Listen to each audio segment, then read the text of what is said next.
Karen, What? have you noticed? Yes. I knew you were going to answer, so I waited. See, I notice everything. I paused this time. No, have you noticed how everyone in the spiritual space suddenly seems to have thoughts about 2026?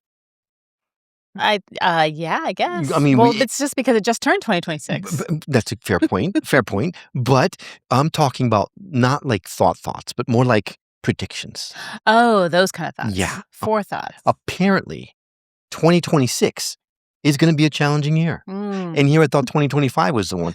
It's going to be transformative, intense, possibly apocalyptic. Oh, God. Possibly a great Will awakening. there be zombies involved? Hopefully not. Possibly a great awakening, but more than likely both, right? Here's the thing. Some of these people are smart. They're thoughtful. They're not fear-mongers at all. So tonight, instead of telling you what's coming, we're going to ask a different question. What do we do with these predictions without letting them hijack our nervous systems or outsource our discernment? We have three powerful perspectives from three powerful past guests. No doom, no forced optimism, and fair warning, there might even be some gentle disagreement. Karen's already giving me that look, so let's do this. The Skeptic Metaphysicians starts now. My name is Will. And I'm Karen. And unlike Mulder and Scully, both want to believe. So we've embarked on a journey of discovery. We've talked to people deeply entrenched in the spiritual and metaphysical world. We've thrown ourselves into weird and wonderful experiences. I even joined a coven of witches. And wait, you joined a coven? Yep, all in the interest of finding something. Anything. That will prove that there's something beyond this physical, three-dimensional world we all live in. This is the Skeptic Metaphysicians. Hey there, I'm Will. And I'm Karen. Welcome back to the Skeptic Metaphysicians. Before we dive in, I want to take just a moment to set the container for this conversation. It's a very different thing that we've done ever in the history of the show, and we're excited to share this with you. But it's an experiment, so bear with us. Over the past year, we've seen more and more predictions circulating in spiritual and metaphysical spaces, especially about what the next few years might bring. Some of those perspectives are thoughtful, some are speculative, and some, frankly, can leave people feeling anxious or disoriented. Well, today's episode isn't about telling you what's going to happen or what you should believe. It's about something more foundational, how we relate to these predictions in the first place. How do we stay informed without becoming fearful? How do we honor intuition and pattern recognition without handing over our agency? And how do we hold uncertainty without rushing to certainty just to feel safe?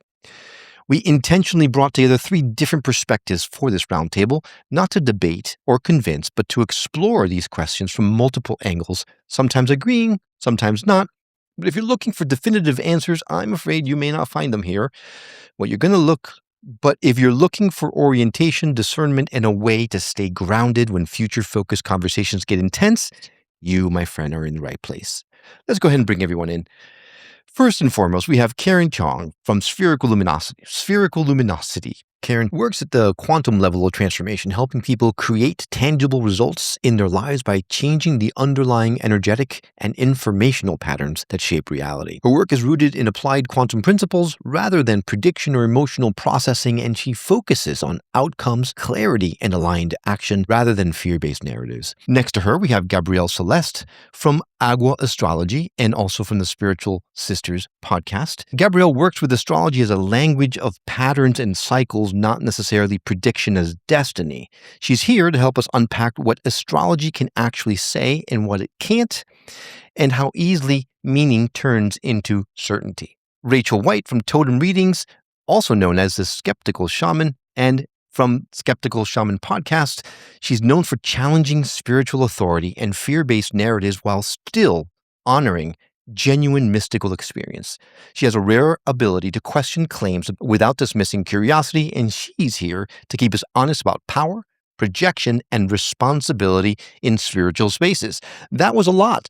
Ladies, thank you so much for being on the show today. Thank you for having us. Excited to be here. Well, we're excited to have you. I know this is going to be interesting how we do this. We want to make sure we don't talk over each other, so let's keep our fingers crossed. Right off the bat, like I mentioned before, let's set the container. In 2025, people we spoke to were saying how that it was going to be a rough year, and we were going to, once we cross over into 2026, things are going to be better and all that kind of stuff. But now it seems like things are changing. And now the people that we're talking to are saying that this year might actually be a little bit more challenging than what we expected. So because I was expecting 26 to be a year of, now I find myself going, oh crap, right? So that is where this whole conversation comes from. So first and foremost, I would love to start with you, Rachel. When it comes to Sure. 2026 predictions, what are we talking here? When people hear that 26 is going to be challenging, what are people actually hearing?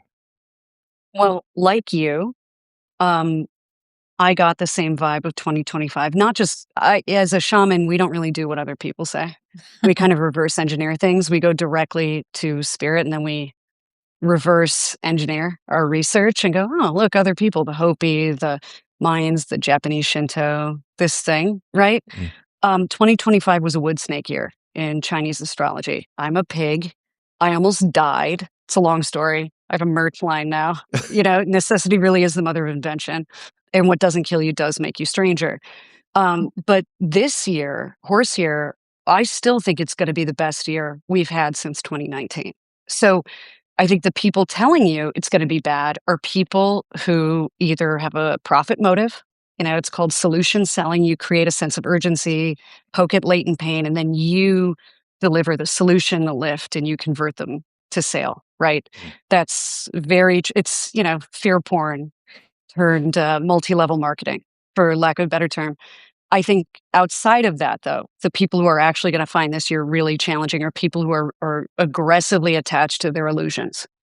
As we've seen in the last week, how many powerful figures that people have deified and elevated to certain platforms have fallen, and that this is not a team sport. It's, upstairs, downstairs, not left, right paradigm. And someone who's a shaman or someone who's inquisitive, like a skeptic metaphysician or others, we're going to feel a tremendous sense of relief this year. It's like the family's finally having the big, dark, gross, uncomfortable conversation at Thanksgiving dinner about what Uncle Bob was about. And it upsets some people, but people like me feel relief that we're finally being honest. And it's a watershed experience. And in terms of apocalyptic visions, the word apocalypse, there's a lot of theological illiteracy. Apocalypse means revealing of great information. It's a Greek word. It doesn't mean end of the world. And Armageddon is a mistranslation of Hegmagedon, which is a mountain in Israel. It's a geographic location. So, once you sort of get into the etymology of the words, I think it dissipates a lot of the anxiety around it. Personally, I'm pumped for the ride.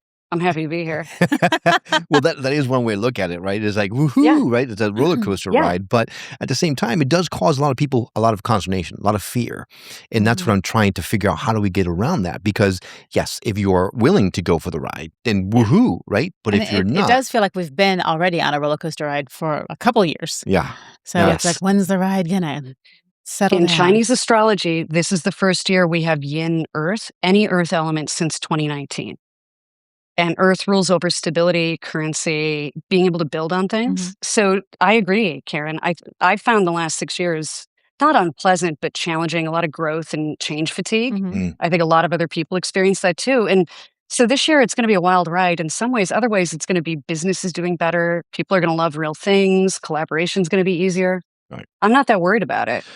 But I think to your point, I think if you're on board for the ride, then it's going to be a good thing. But we have to go through some uncomfortable parts of the year to get to that reveal or whatever, right? So, Karen, I'd love to ask you, how does someone get to that point where they actually are able to strap on and have fun on the ride versus worry about what's coming? So from my perspective, I work at the level of the field, the quantum. And so my perspective is really broad. And so for me, or from my perspective, what is happening now on the earth is important because we are in the midst of something which is a tremendous shift that hasn't been seen before in the universes. And that is the shift into the awareness that we are source intelligence and form, which is a much higher degree of resonance than what we've occupied in our mind, which is like, I have to focus on the physical. This is what matters. I have to do my to-do list. I got to like make money. I got to make sure I'm okay. This is mine. That's yours. This is my ideas. That's your ideas. There's a lot of separation. There's a lot of ego. There's a lot of limitation. And so because we have been in the density of this consciousness level, the third dimensional consciousness level, which just means like a bandwidth of frequency, which means that we have very dense patterns or distortions of scarcity, of oppression, of greed, of fear, of all these things. In order to move into a higher level of resonance, a higher experience of these, I guess it's not really ideals because it's what you can live when you're in a higher resonance, which is more of a feeling of oneness, which is a more of an embodiment of the emanation that you truly are, which is that of love, which is of peacefulness, of serenity, of knowing intrinsically that you're a part of the one, that you are infinite. When you're in that higher resonance of that higher dimension, I know it sounds kind of pie in the sky, but it's literally a shift in resonance up. And in order to experience that shift in resonance up, you need to have dissolution, or first, before the dissolution, the awareness of the things that haven't worked. All of our systems currently right now, from financial to political, even our personal systems, have been entrenched in fear and lack. I don't think that's a big surprise to anybody, right? Like we're very limited in how we see the world. And so that's why we feel like we don't have enough, that we're not enough. All these distortion patterns have been running and they're very, very heavy in this level of consciousness. In order to move up into a different level of consciousness, which again can sound a little like rose-colored glasses, but it's actually happening at this moment. You have to purge out these heavier distortions in yourself because ultimately, from my perspective anyway, we're creator beings. And so your experience of your reality is actually a reflection of your own emanation, or said differently, your own resonance. So to me, how do we get to this place where your question initially, Will, was how do you get to the place where you're like in for the ride? Well, to me, it has to do with your resonance, right? Because I recognize that around us in the external world, it looks really chaotic and it's very scary and there's a ton of fear and there's a lot of worry about how am I going to feed myself? How am I going to feed my kids? Am I going to make it? Is there going to be enough? Like the world seems like it's blowing up or burning. What am I going to do? And I feel like in this time where we can really see this kind of very intense, very polarized stuff happening around us. It's not meant to punish us. It's actually meant to shake us awake, to be like, okay, I don't want to see this in my world anymore. What is it that I'm running within me, in my own patterns, that has helped to create this world? Either complicitly because I've been silent, or I've been creating it in my own field, or I've been kind of going along with it, or I haven't said anything. And how can I clear that within myself? Because from my perspective, once you raise your resonance, things start to change. And the thing is, in your world, what does it look like? Because in your world, you might be creating all kinds of awesome, right? Just in terms of the resonance that you are, in terms of the kindness that you have, the thoughtfulness you have, the inspiration you have. That invites in collaboration from more people. That emanation then spreads to other people who then get to share that with other people, and it sort of just starts to spread. So the thing is, I know that it can feel powerless at this time, but that's part of the point. It's for us to realize that we actually aren't that disempowered, for us to release that narrative that we can't do anything, to release that sort of suppressed rage that like we're impotent, like there's nothing we can do, and that action is the only thing that matters. But the thing is, it's about your resonance, and as you raise it, you can change a lot just by shifting that rather than just feeling like this oppressed rage. And just like a really short story, and I'm sorry because I've been talking for a while here, but like a friend of, or not a friend, actually a client, yeah, she's British, but she was in Israel, and she was trying to get online for this program I give called the Limitless Potential Mastermind.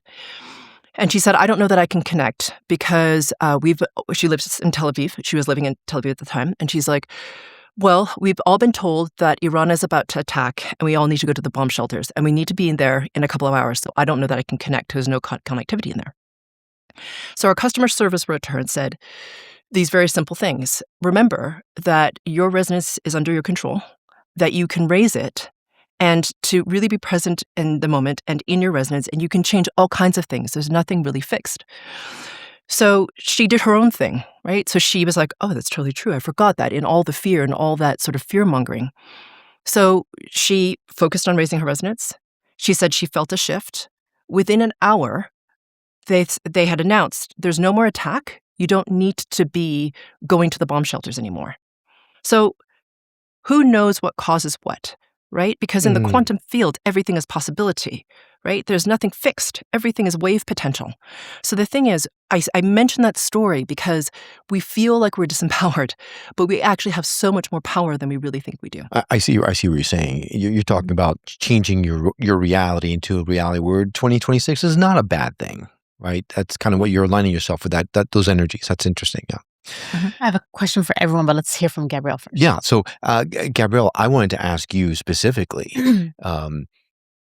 what, as an astrologer, you are adept at seeing patterns that are emerging and see things that might perhaps be in the cards for certain people and for the world at large, so to speak. One of the things we talked about last time you were on the show was some movements that are happening that hasn't been seen since the Civil War, which frankly freaked us out, right?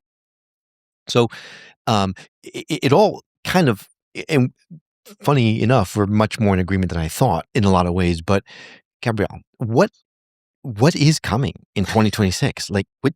Yeah, What the should we be brush ready for? proposal. Oh, she got the easy question. Well, first of all, thank you again for having me on, and ladies, nice to meet you. Yeah, I feel like that's kind of a loaded question. I actually think it's going to be a great year Mm, overall, although I do think there is a lot of change that's occurring. I don't know if it's avoidable on the collective scale. So we are at time of recording, we're in eclipse season, and in the next couple of weeks with the Chinese New Year, we have the lunar. It's also a lunar eclipse, and then a couple days before that, on the 13th, Saturn's going into Aries. The lunar eclipse is the 17th, and then the 20th, Neptune and Saturn meet up in Aries for the first time in a while in that specific sign. And typically, when those two planets meet up on the world stage, something usually goes down. This is not a prediction. This is just a pattern observation. Goes down mhm. with the United States and Russia, right? And we have another cycle, another transit that's occurring on April 25th, which is Uranus is going into Gemini, and that in the past, typically Saturn and Neptune meeting up in Aries, and Uranus going into Gemini. Those on the world stage oftentimes coincide with some type of conflict, right? Um, that is one timeline.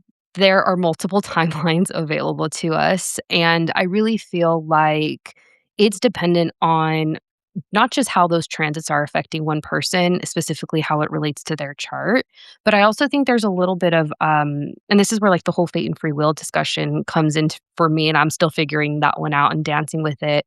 It's almost like, at least what I've noticed is when people do a certain amount of shadow work, when they nurture their nervous systems to a regulated point, they can almost, I don't want to use the word bypass, but that's the word that's coming up. They can co-create and work with the astrology in different ways instead of it almost like plummeting them and them just kind of surrendering to maybe the more negative aspects of what those transits could be, how they could be impacting one's chart. So I did, I'm so blessed to be able to say this, a good amount of readings in the high double digits over the last 2 months. And of those readings, only like a handful really had like a challenging year up ahead of them.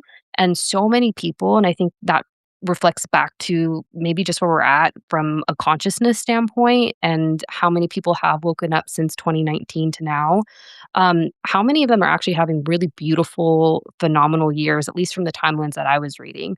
On the world stage, I think it is going to be a little bit more challenging, but on a personal note, it seems like a lot of people are having a phenomenal year. Cool. So the world will fall down around us, but we're going to have fun while it happens. Yeah. Yeah, right. Can I just interject Yeah. quickly? I wanted to say my readings as well, Gabrielle, they've been Nice. shockingly positive relative to the last 6 years. Truly, as a meta trend, I do about anywhere between 10 and 30 one-on-one client tarot readings or psychic sessions a week. And they've all been shockingly positive. And a lot around sovereignty, autonomy, free will. What are you creating? And it's been buoying, I think, for me, and sounds like for you too, where it's like, oh, I thought so, but it's nice to see it in everybody else's stuff too. Right. Thank you. I feel like Yeah. the word that's coming to mind is refreshing. Like, I'm like, oh, like everyone kind of had a really challenging year in 2025. I only know a handful of people who had a really great year. And now it's the inverse. And it almost feels like a reward for honoring the snake and now embracing the fire horse. All right. Okay, so I hear what everyone's saying. And I'm Here it comes. No, not at all. Not at all. But I'm, usually, you all know, you've all been on the show. Will researches everyone. I come in kind of from the audience perspective. So that's kind of what I'm trying to do here too. So, for the average Joe who can't tap into or doesn't know even that a quantum field exists or that we can create and manifest our own realities or there's, astrology, and they're just going through this stuff and they're seeing all the chaos. And there's so many more of them, I think, than people that are like awakened. How does that imbalance affect what's happening? Or is everyone just in a million own separate timelines having different lives? And that's for anybody. Well, I'll answer that first, which is I don't think 2026 is going to be any worse than the last 6 years for anybody.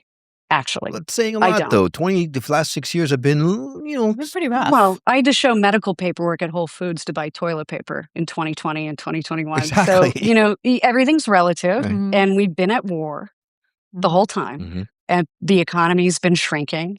And, it's been hard, especially last year. Last year was the culmination point. So for the average Joe, to answer your question, what I would say is if you're not dead yet, you're alive. You're in luck. Seriously, and congratulations. You made it through the gauntlet, and you should be proud of your strength and your resilience, whatever side of whatever thing you're on. There has never been propaganda like there have never been spiritual attacks like there have been. I got violently ill in the middle of last year. I actually have a legal situation as a result of it.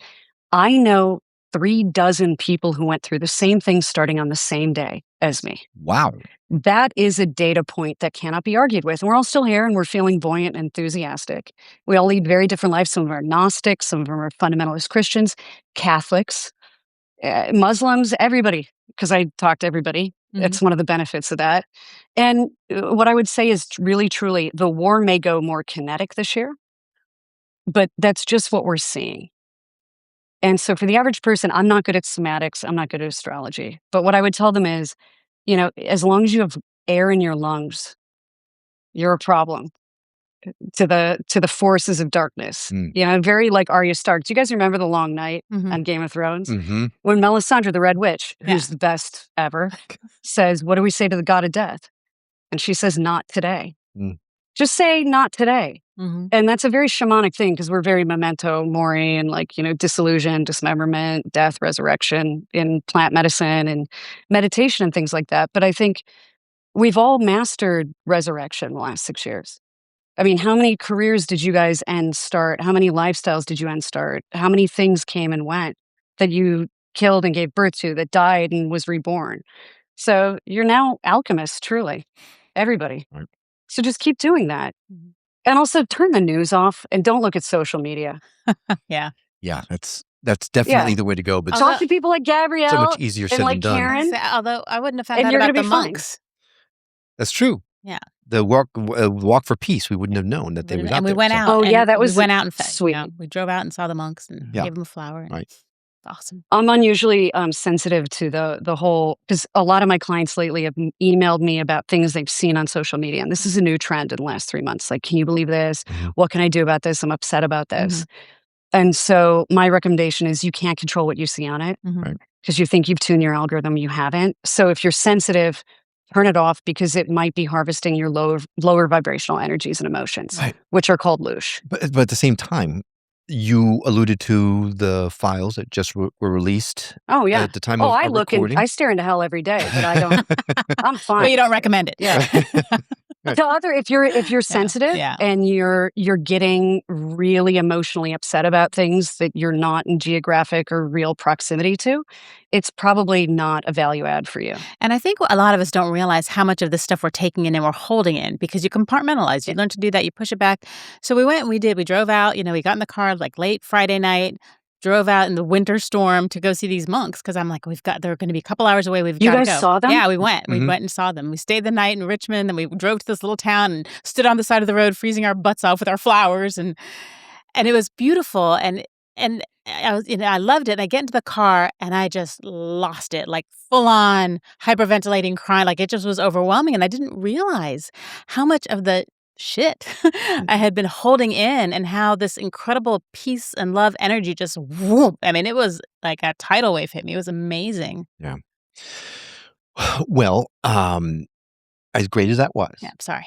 No, I don't be sorry. I'm It so was- happy you guys did that and you did it in real life. That you embraced synchronicity and serendipity when Well, we embrace surrender. We just let it happen.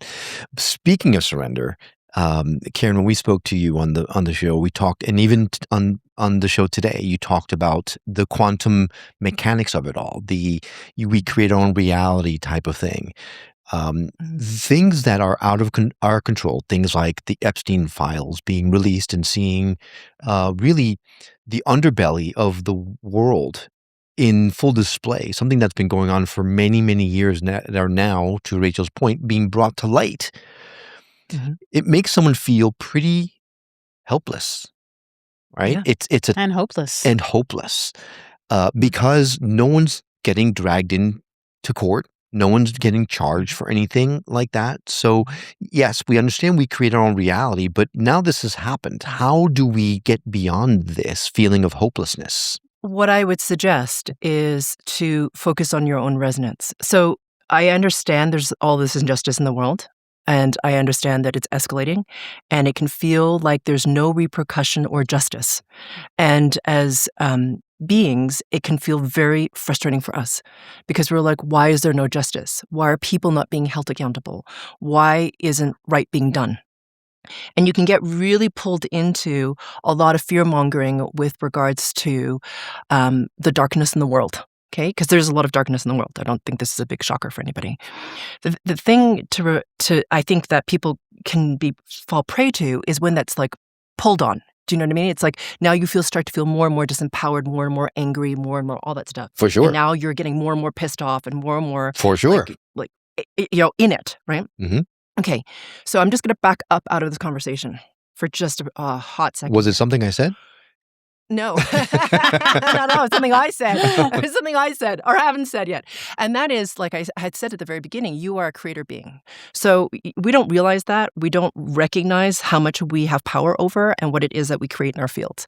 But your reality is a reflection of you, your distortion, your beliefs, all that stuff. And the thing is, if you focus on that and you get sucked into it, you amplify it, okay? Whether you resist it or not, and I'm not saying you shouldn't feel anger, and I'm not saying that you shouldn't feel rage, and I'm not saying that you shouldn't feel fear.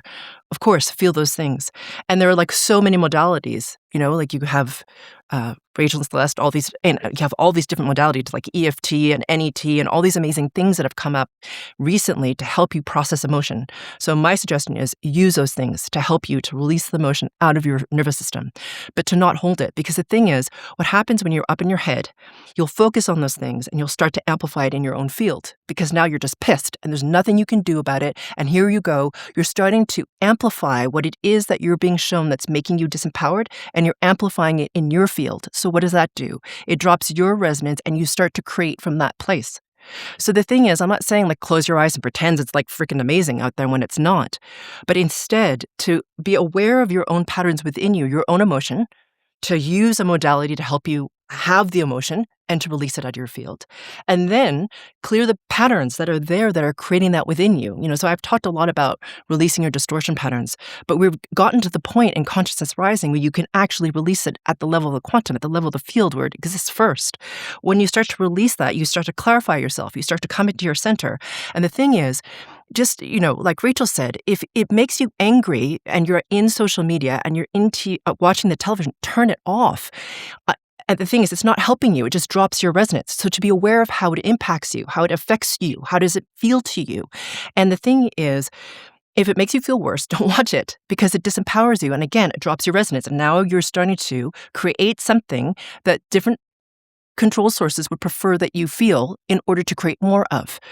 So don't let them do it. So to be aware of yourself and focus on something else. So what you guys did was really beautiful because you're like, okay, here are these monks who are doing this tremendously beautiful act selflessly in order to help bring people into a resonance of love, kindness, compassion, for us to recognize that within ourselves. I mean, really, that's what we're doing. We're in training to that resonance.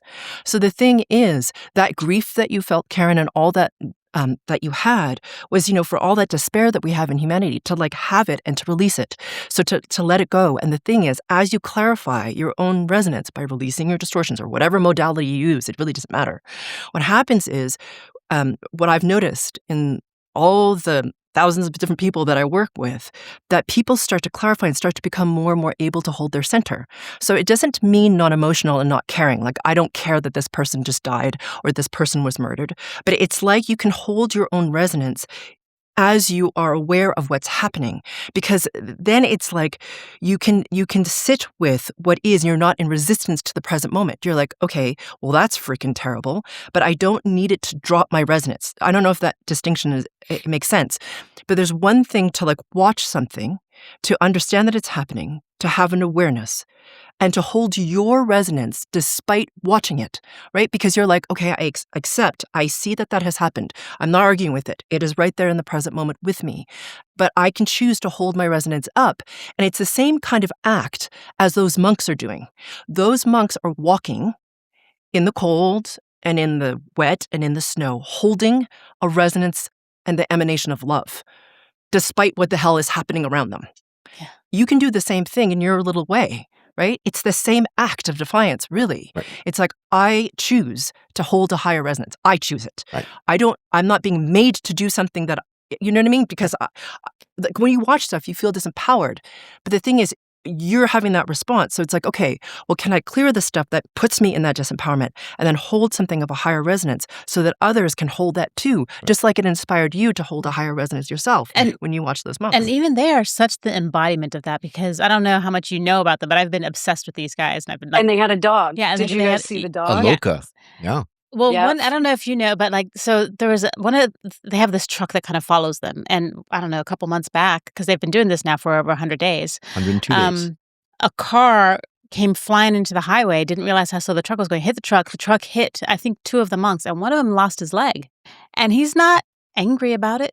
I mean, obviously it's a disappointing thing, but I mean, when he talks about it, he's just like, well, kind of this is what happened, and this is what it is, and it wasn't intentional. It's and he's still that he still has his resonance. I guess is kind of like what you were saying. It's just incredible. So just like the adage says, right? Yeah. It begins with me. Let peace begin with me. Adage, and one quick thing about what Karen was just saying, guys, is that's how you don't feed, as I call them, the animals. In shamanism, we believe in energy parasites and negative entities. Right. The process she just described, and I expect our other friend here, Gabrielle, is going to give suggestions too, but it's not just about working through your stuff. Don't feed the animals that cause the chaos. Right, right. So, starve them out, guys. Yeah, Gabrielle, she just fed you the line. So what? Sorry, I didn't know. Gabrielle, are you into not feeding demons? Because you and I should form a club and give out merit badges. No, totally. It's wild. Thank you. So okay, yeah. Well, thank you for I think the question is, do I feed demons? I try not to. I caught myself this morning with the whole, speaking of the Epstein files, where I caught myself, I was like, oh, Gab, wait, stop. Like, this is actually like an energy harvest. This was released strategically. There's a reason no one has gone to jail. And I caught myself and I was like, oh, they're trying to harvest your energy. And the more energy that you give anything, for that matter, it's going to grow. And I was like, very much caught myself, and I was like, yeah, we're not going to put that information into my subconscious and or conscious mind. So yeah, I try to be aware of it. Yeah, I did the same thing. I've not looked at a single file. I'm not interested. I know there's nothing I can do about it, and that's all it's going to do is piss me off. And I'm already outraged. I read them all when WikiLeaks came out. Oh. I'm an OG like that. And so this, to me, I was like, yeah, cool. That's why I said 2026, I feel relief. I was like, oh, everybody else is reading these. Yeah, everyone else can be miserable like me. Yeah. Well, and now we can hang out. And talk about it. Yeah. Right. Well, so guys, is part of the problem here the fact that we've been living in like tense times, that we're seeing into things, like we're reading into these astrology or predictions that are coming out and assuming the worst? Gabrielle, if an astrological tree falls in the woods and no one's there to hear it, did it really fall? I mean, I would love to hear your thoughts on it, and Karen as well. I think what's gonna happen is gonna happen. I still stand by a lot of, you know, nervous system work, regulation. It's impacting your chart in a specific way, and the only way to go through it is to quite literally grow through it. And grow through it. So yeah, I would love to know, So, Karen, your thoughts on it. from my perspective, it's fascinating, the idea of predictions. The quantum field is infinite. There are infinite timelines and infinite possibilities. And so the thing is, when people make predictions, what they're really doing is they're reading probability in the field. But the thing is that we don't recognize, I think, really at this level of consciousness and are starting to wake up to more and more, is that a single person can shift things in terms of the resonance that they have. And it's not a one-to-one thing, like everyone's at the same level of resonance and then therefore the impact on the field is the same. It's totally, it depends on the resonance level you are, the higher in resonance you are. And I'm not talking about anybody being chosen, okay? So before anyone freaks out, I'm not saying there's like chosen ones or anything weird. It just has to do with resonance level, okay? So the higher your resonance, the more ripple effect you have into the field. It's just the way it is. And so the thing is, there is nothing fixed in the quantum field. The quantum is constantly moving. It's constantly changing. There is nothing fixed. The only thing that makes things fixed and certain is your attention, your focus, and your resonance. So we as humans tend to fix things into solidity with our habituation, our focus, and our resonance, what we choose to focus on. And so the thing is, if you start to raise your own resonance, however you choose to do that, and we're all sort of saying the same thing in different vocabulary, but really we're saying the same thing. As you choose to release those things within you that cause you to focus on those things, the distortion patterns that lead you to go into fear, that pull you into self-doubt, that have you go into, terror around the loss of control. What happens when you release that is just like the monk whose leg got, whatever by the van. It's odd because you come into a space where you're like, in acceptance with what is. He's not fighting what is. Like, it happened. He can't change it. It happened, right? So he's like, I am okay with what is. But the thing is about predictions is because we are so like insistent as humans as like needing certainty, like this is going to happen on this date and it's going to look like this, then I can plan, then I can like kind of like set out my like, okay, well, if this happens, then I'll do this. And if that happens, I'll do that. But the amazing thing that's possible as your resonance rises and as you move more into the surrender state, into the present moment of linear time, you start to recognize your ability as creator being to impact things with your resonance. So it changes what the outcome is. Now, the story I told you about that woman in the bomb shelter, who caused what? Do you know what I mean? Like, what can we say it was her? Oh, Can we boy. not say it was her? Who causes what? And the thing is, I thought we were supposed to get along. yeah. So the thing is, It's the hot from my button of them all. Yeah. yeah. So the thing is, from my perspective anyway, the probability of things happening, yes, for sure. But at what we choose individually and collectively can shift outcome really at the very moment that it's happening. That's the amazing thing. That's what being a creator being is. You can shift things, even like in a very short period of time. So I think the thing is to remember that, and that if somebody predicts something, the question is, how much do you want to internalize that as a truth for you? And how do you want to hold that in your field? Do you know what I mean? And I think with the fear mongering, it can be really easy to like drop your resonance as a result.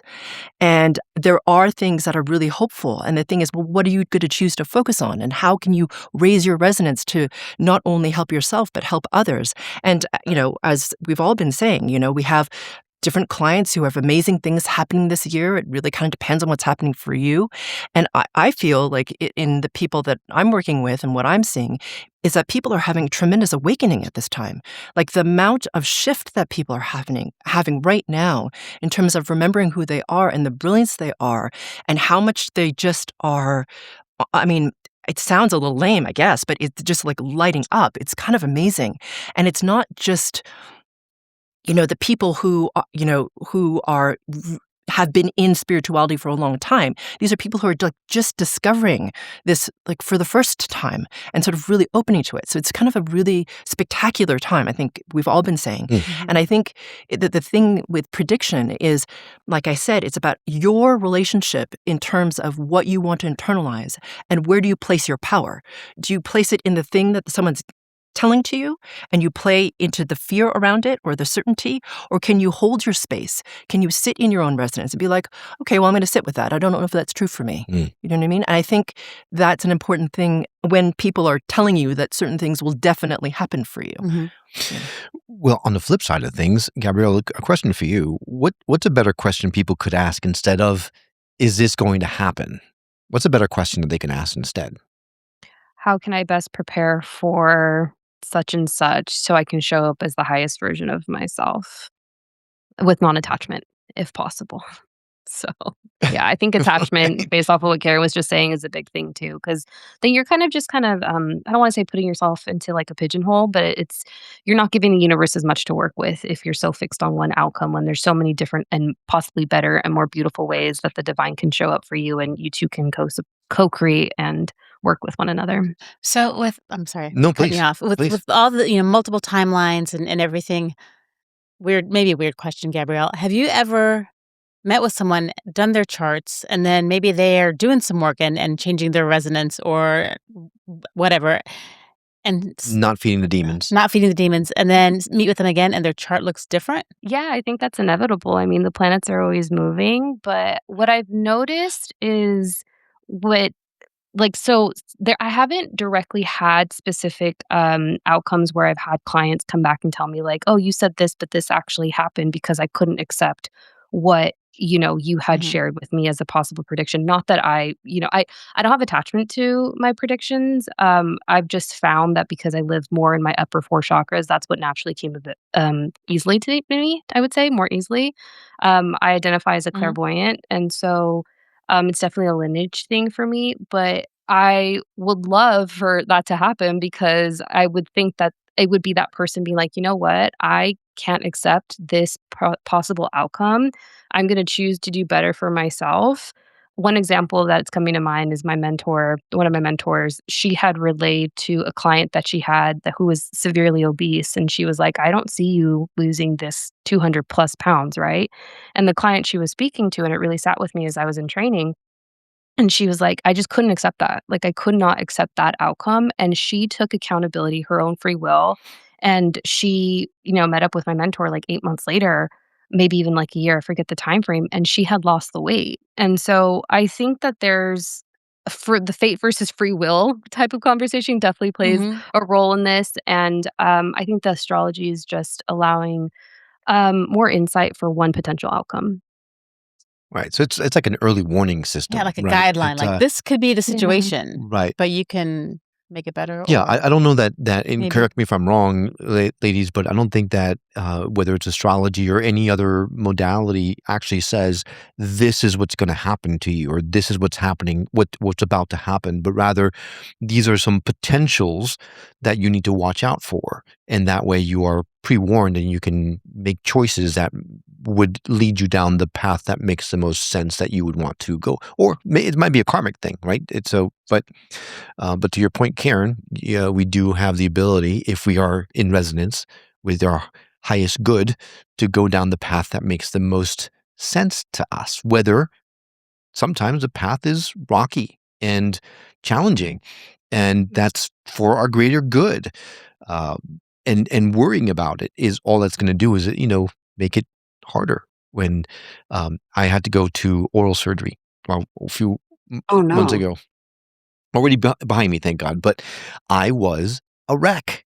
There's just nothing worse in my mind than oral flipping surgery, right? That's the worst possible thing. So the whole time I was sitting super tense, and so the likelihood that the procedure was going to go smoothly, it was probably not as high as if I had just been nice and relaxed and knowing, hey, I'm putting it out to the universe and whatever's meant to happen is going to happen, right?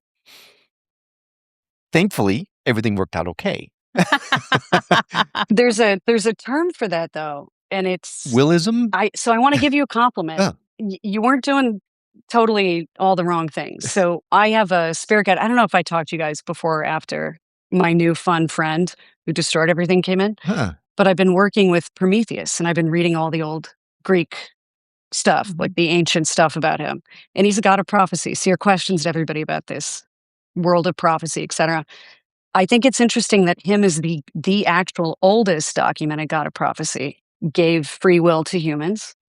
And he's as a thank you, he's trapped now on a mountain being eaten by vultures left all the No, time. he got out. Hercules let him down. It's a whole thing that I discovered recently in my readings. But to your point about what you went through, there's a Russian word. It's like Germanic Russian for this that comes from his experience being basically crucified to the side of the Caucasus Mountains, right, for his sin against Zeus, which is called Tosca. And Tosca means an intense spiritual suffering that you cannot be passive in, but you must endure and feel, but that transmutes you. You can always count on Russia and Dostoevsky for things like this. Yeah. And, so there's a value in going into your oral surgery tense. I would tell you, maybe it's not optimized, but you're gonna get the benefits of Tosca. Well, And if so it is what it is, man. But if You survive. If you remember how I looked when we first met, I was a few years ago. I looked way younger than I do now because of the oral surgery. I aged overnight. Really? He was like Marie Antoinette. His hair all turned gray. My portrait, my painting in the closet got smashed because suddenly I got old. Portrait of Dorian Gray. I went and grabbed these for you guys because everybody's talking about playing around with prophecy and what you hear and all these things and how you play with free will and prophecy, right? Because I give people readings, but I always say to them, like, how you gamify this, how you interact with this determines everything. That's the unpredictable variable in our world. That's the thing that makes us sort of unconquerable. So to your point, Karen, you're like, is it just that we've been looking at this? I think the world's always been dark since the beginning. I actually think it's the best time to be alive ever right now because we're looking at it together. And also, if it's always been here and it's hard, play with it. So I went on a walk. I wrote about this on Substack. I'll send it to you guys. And I was thinking about my lawsuit because I'm suing somebody. I hate lawsuits, but I had to do it because I got very sick and someone was responsible on a book I'm writing. And all of this seemed, writing a book in the middle of a lawsuit, not making any money, sick is nuts. But it's exactly what someone like me would do. And I'm walking and I look down when I'm thinking about the lawsuit and I see this dice out on the street. I'm not kidding, facing up to 6. And I looked down and I picked it up. I was like, oh, it's probably came out of a garbage can on trash day or whatever, right? But I had this strangely euphoric feeling right before I found it. And then I started thinking about my book, same wash. I looked down, facing up to 6, completely different set of dice. Whoa. So I took these home that day, and I had no idea my lawyer had filed that day. And it was the new moon in Sagittarius. All these other things are going on.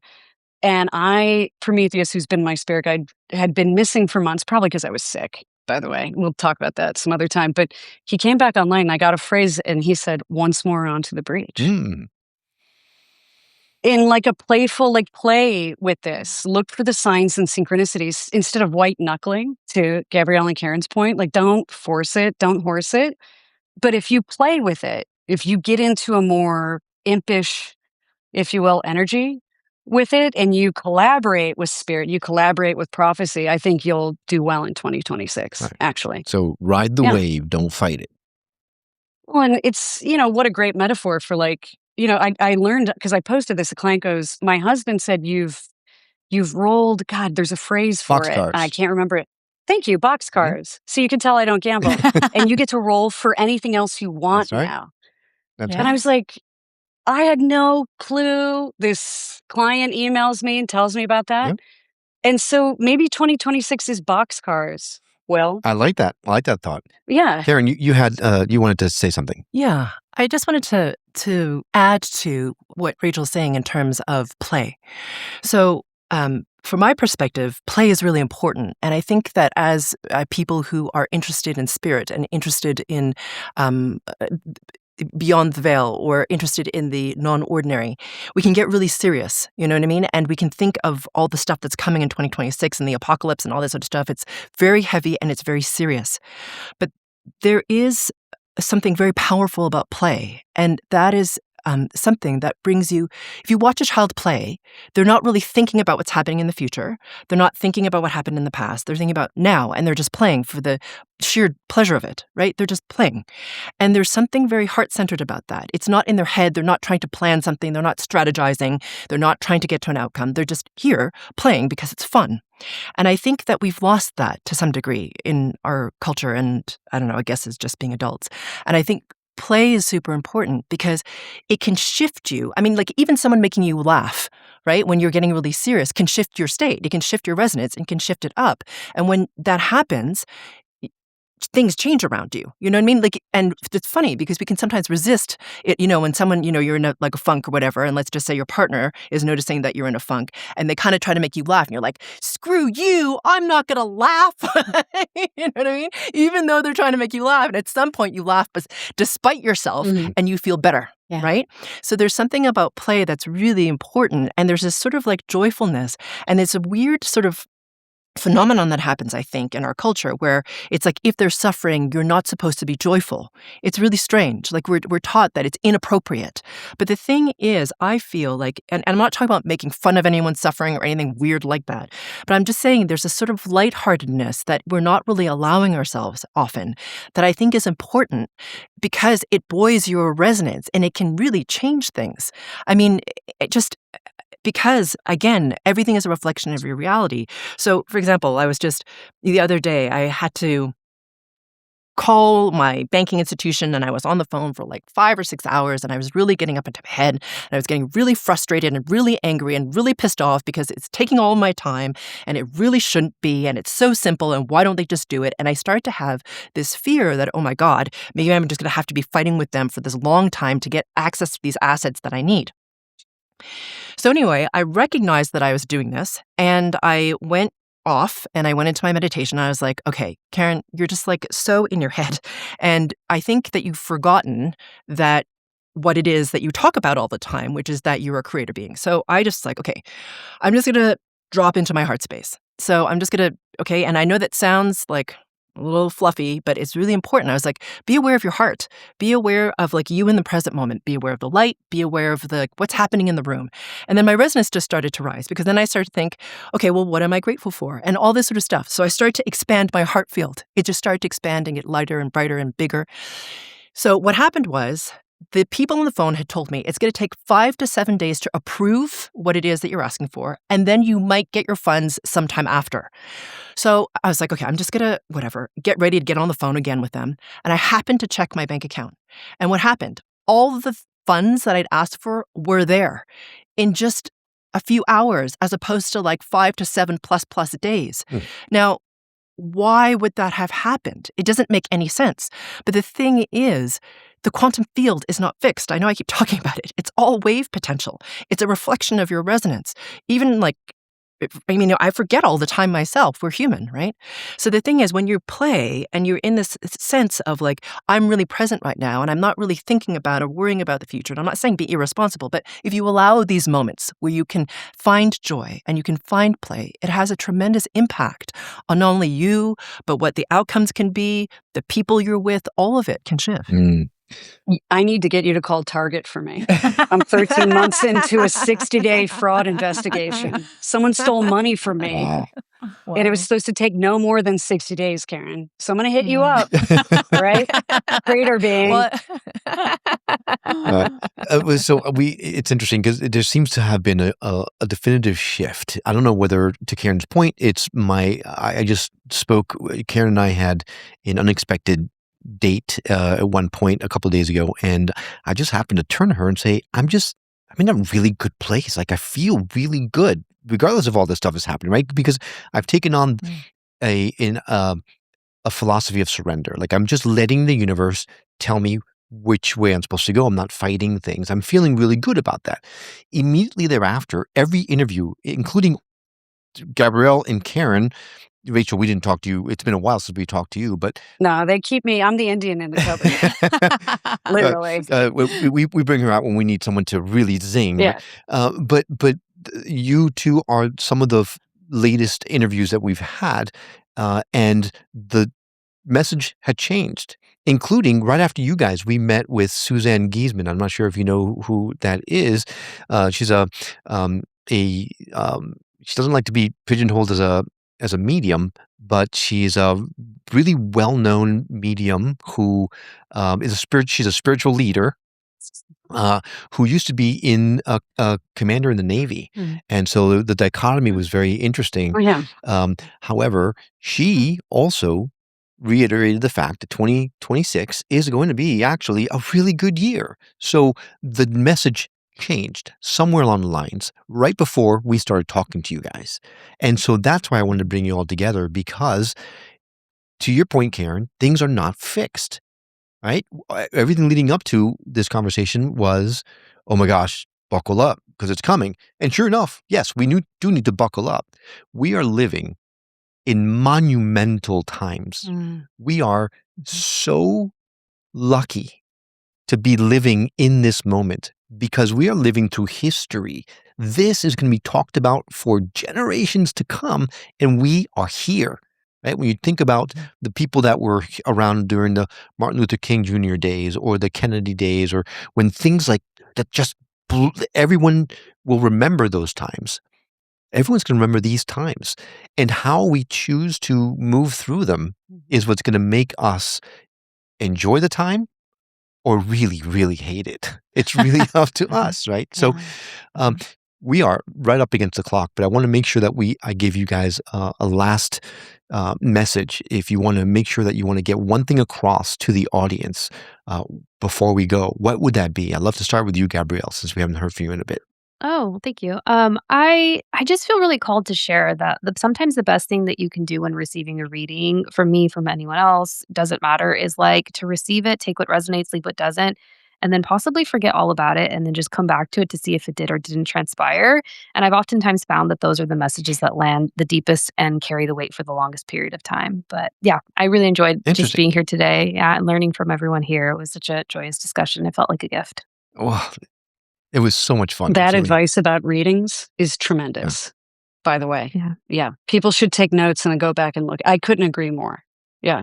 Well, then how am I going to stop what's coming if I don't think about it? Out of sight, out of mind. Yeah. Right. It's crazy. Rachel, do you have any last parting words of wisdom? I do, which is I don't think it's just that, I don't know if you can tell, I'm not really prone to toxic positivity or spiritual bypassing. What? Yep. Since 2019, I've been saying, woof. I started reading books about like bioweapons programs in 2018. Oh, the light stuff. Shamans get their homework early. Yeah. And so when it started happening, I was like, oh no, here we are, here this is, here it comes. And it's continuing. So I haven't, and on paper, I have no reason to feel bullish about the metaphysical market, if you will, right? I do though.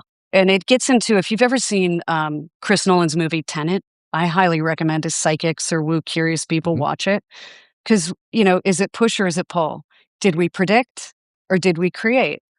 I don't know that matters. I just know that as of about a month ago, I started feeling the way I felt before 2019. And so did a lot of people I know. And we have no reason on paper to feel that way. There's nothing that's changed. If anything, I'm kind of in the, in a lot of ways. And what I would say there is, trust that. And we've all been through a lot of trauma. People are just now going through the Epstein trauma, which was my OG trauma, because I got the WikiLeaks rip early. I have an external hard drive if you guys want access. We'll have to talk offline, yeah. OG files. But not waiting for the other shoe to drop is going to be really important. Not being hypervigilant, not creating problems where there aren't any, and giving miracles space. And to that end, I'll quote Prometheus when he was chained to the side of a mountain, having his liver pecked out by an eagle, which was pretty tough. And he said, time as it grows old teaches all things, and tyrants always fall to tyranny. So he wasn't twisted about it, and he had every reason to be. Right. And so, if he could do that and be cool and poetic, I can file paperwork and do my taxes and be a big girl. Right. It'll be fine. Without your liver getting pecked out. Right. Yeah, and that was ideally. He said that right after he said, ouch. Right. No. He did say out. Yeah. Many times. Yeah, Many he times. did. Yeah, he did. All right. Thank you, Rachel. Appreciate that. Karen, the last word is yours. So I love what Celeste said in terms of putting away what people say to you, because what I loved about that, and just even how she said it, was in doing that, she is allowing for the authority to stay with the person receiving, which is a really beautiful thing. And I think it's really important for those of us who are saying things in the world to people to be mindful of our own authority and our position of power, and then for you as the receiver to be mindful of your own authority within what it is that you get to create. And so what I loved about what she said was that it was like, we'll put it away and then look at it later or whenever it calls to you, because that places the authority firmly back into you as the receiver. And I think that's really beautiful, and I think it's really important at this time. And I think as we're in this time where there's so much turmoil and there's so much polarity and there's so much darkness, it's really important to stay in your own center and really present with yourself. So it's not about negating the fear, and it's not about pretending things are roses when they're not, but it's okay, is this actually helping me right now? Is it actually making me feel more empowered? Do I feel more buoyant? Do I feel more joyful? Do I feel more inspired? If it's not, then don't listen to it, because it's not helping you. So the thing is to have the discernment in this time as to where you place your attention, and to be aware really truly of how you feel. Now, I know that a lot of people who are listening to this may be empathic, so you feel others. So part of it is to learn how to discern that difference, and even to ask yourself the question, is what I'm feeling mine, or is it other people? And so the thing is, I think that part of this time is to really start to claim your own authority over what is it that I want to create? There's all these different inputs telling me all these different things, and that's all wonderful, and I can sit with all of that, and that's all great. But what is it that I wish to create in this time? What do I wish to do to empower myself, to uplift myself, others, the field, however you want to think about it? And I think that's a really important thing at this time as we start to navigate into a greater level of sovereignty. Awesome. All right. Well, the last thing is, Karen, if someone wanted to reach out to you, where's the best place for someone to do that? Oh, you can check out my website at sphericalluminosity.com. You can also find me on YouTube or Instagram. I'd suggest YouTube. We have a lot of great content for free. Awesome. On spherical luminosity. Karen, thanks for being here. Gabrielle, where can someone reach out to you? Yeah, I'm on Instagram at agoastrology. My website is www.agoastrology.com. And I also have a podcast that I co-host with my sisters, the Spiritual Sisters podcast. And that's the handle on Instagram as well. Awesome. And then Rachel. Yeah, I'm passive aggressive about social media. So you can find me on my website, which is totemreadings.com, and also Totem Readings on Substack. We have a lot of fun there because it's not, sort of short, shallow stuff. I just find Substack, speaking of vibrations, it's really fun there. Right. We can get very weird and deep. Yeah. Awesome. Rachel Yeah. White, Karen Chong, Gabrielle Celeste, thank you so much for being on the show. Thank you for indulging me in this crazy experiment. I had a ton of fun. I did too. I learned so much. Yes. Do you guys feel better? Yeah, I feel way better. So thank you for that. Yeah. I'm hoping that this conversation has helped any number of people that are listening or watching this right now, because I know that there's a lot of people out there that have a lot of fear. And the fact is, this period that we're living through is what you make of it. And I think that we have an incredible opportunity to turn lemons to lemonade. So thanks for spending the time with us today.